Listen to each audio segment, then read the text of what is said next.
High viewers अस्सलामु आलैकुम welcome back to my channel.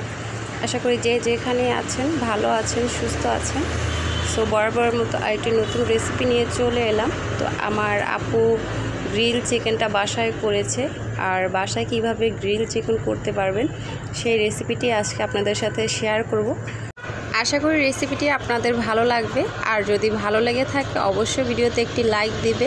So চলুন রেসিপিটি শুরু করা যাক।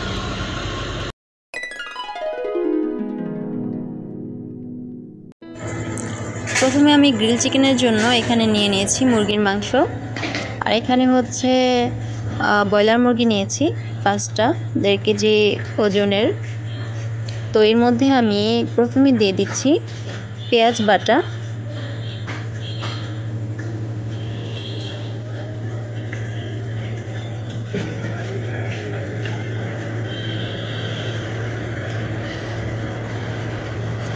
তারপর দিয়ে দিচ্ছি আদা রসুন বাটা।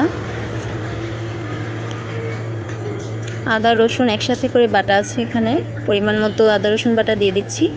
তারপর দিয়ে দিচ্ছি মশলা বাটা। এখানে হচ্ছে জায়ফল, জুতি, এলাচ, দারচিনি, তেজপাতা, লং, গোলমরিচ 2টাই আছে, সাদা কালো, ধনিয়া আর জিরা, কাঁচা জিরা একসাথে বেটে তারপর এখানে দিয়ে দিচ্ছি।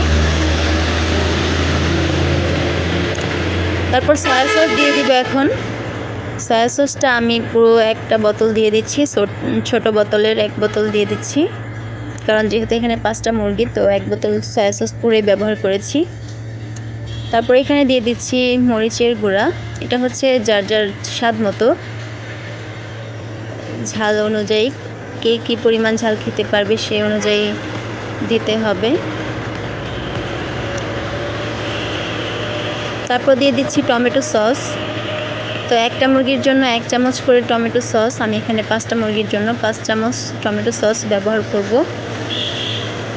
তারপর দিয়ে দিচ্ছি স্বাদ মতো লবণ, আর লবণটা একটু খেয়াল করে দিতে হবে, কারণ সয়া সসের মধ্যে কিন্তু লবণের পরিমাণটা থাকে, তো এক্ষেত্রে লবণটা চিন্তা করে দিতে হবে। তারপর দিয়ে দিব লেবুর রস।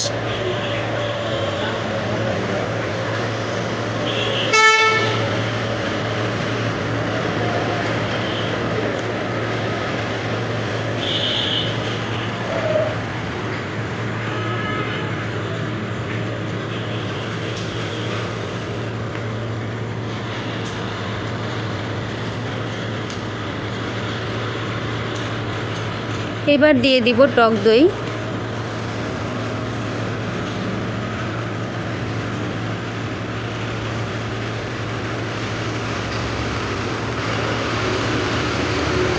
এবার দিয়ে দিব 1 চামচ আচারের মশলা। আচারের বয়ামের নিচে যে মশলাটা জমে থাকে তেলের সাথে, সেই মশলাটা দিব। আমি এখানে আমের আচারের নিচে মশলাটা ব্যবহার করছি।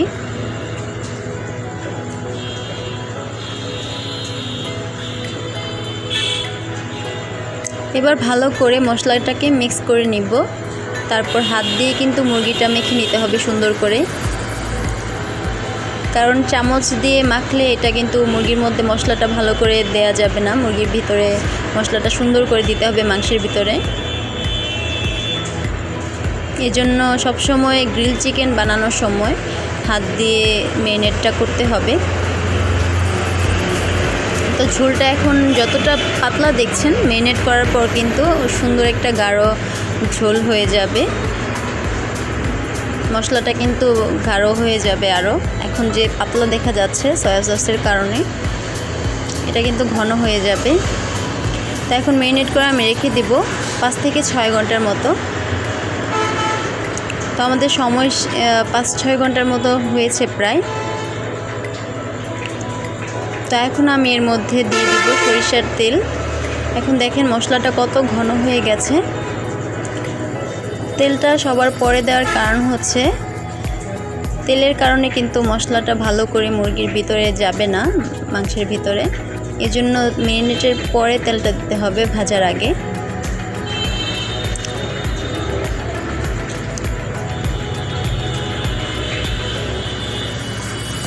তেলটা দিয়ে আমি আবার কিছুক্ষণের জন্য রেখে দিব।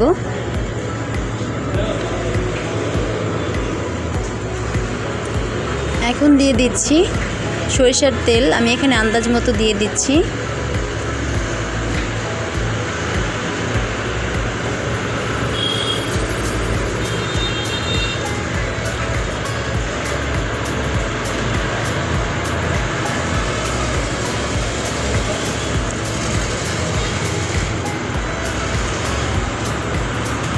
তারপর দিয়ে দিচ্ছি সয়াবিন তেল।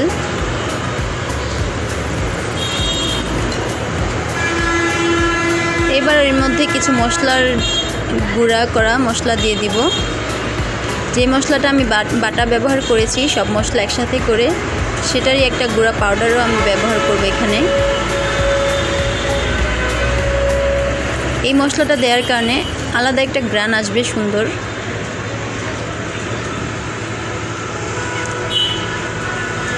এবার আধা ঘন্টা এভাবে রেখে দেওয়ার পর এখন আমি ভাজবো এটাকে।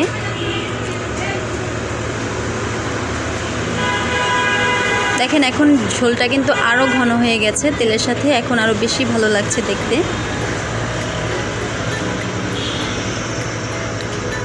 এখন এটা ভাজার জন্য রেডি। আপনারা যারা পুড়ে নিতে চান তারা কিন্তু এইভাবে করেই পুড়ে নিতে পারবেন। এখন আমি একটা ফ্রাই প্যান চুলায় বসিয়ে দিব।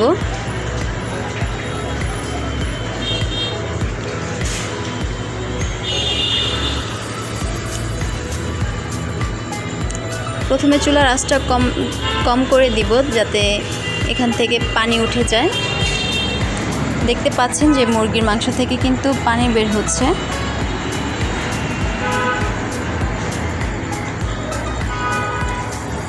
অনেকটাই পানি বের হয়ে গেছে। এই পানিটার কারণে এখন সিদ্ধ হয়ে যাবে। এখন চুলার আঁচটা বাড়ানো যাবে না, কারণ হচ্ছে এই পানিটা যদি শুকিয়ে যায় তাহলে মাংসটা সিদ্ধ হবে না। অনেকটাই পানি চলে আসছে।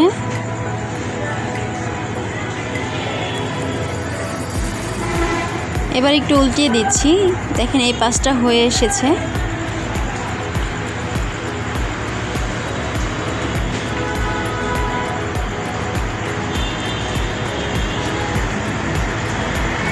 এবার চামচের সাহায্যে কিন্তু এই পাশে কিন্তু মশলাটা আবার দিতে হবে। চামচ দিয়ে যে অবশিষ্ট মশলাটা আছে সেটা কিন্তু আমি মুরগির গায়ে আবার দিয়ে দিব।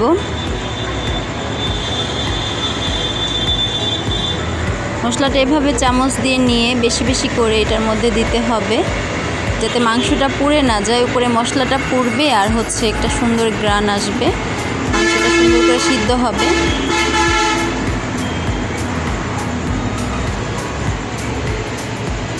এখন আগের মতোই এই পাশটা হয়ে গেছে। এখন আমি উল্টে আবার অপর পাশটা করে দিব।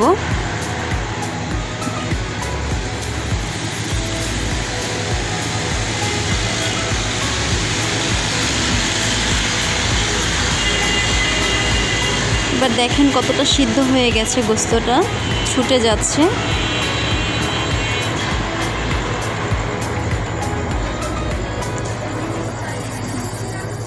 যত চেষ্টা করতে পারবেন যে মশলাটা মাংসের মধ্যে লাগানো যায়। তো আমার গ্রিল চিকেন রেডি হয়ে গেছে। তো সম্পূর্ণ গ্রিল চিকেনটা সম্পূর্ণ হওয়ার পর এখন খাওয়ার জন্য রেডি। আস্তে আস্তে কিন্তু কালারটা সুন্দর কালার একটা চলে আসছে, দেখতে পাচ্ছেন। আমরা বাড়িতে সাধারণত যে রুটি বানাই সেই রুটি দিয়ে, আমরা রেগুলার রুটি দিয়ে আমরা খাচ্ছি আজকে গ্রিল চিকেনটা। তো আশা করব সবার কাছে রেসিপিটা অনেক ভালো লেগেছে। আপনাদের কাছে রেসিপিটা ভালো লাগলে অবশ্যই বাসায় ট্রাই করবেন।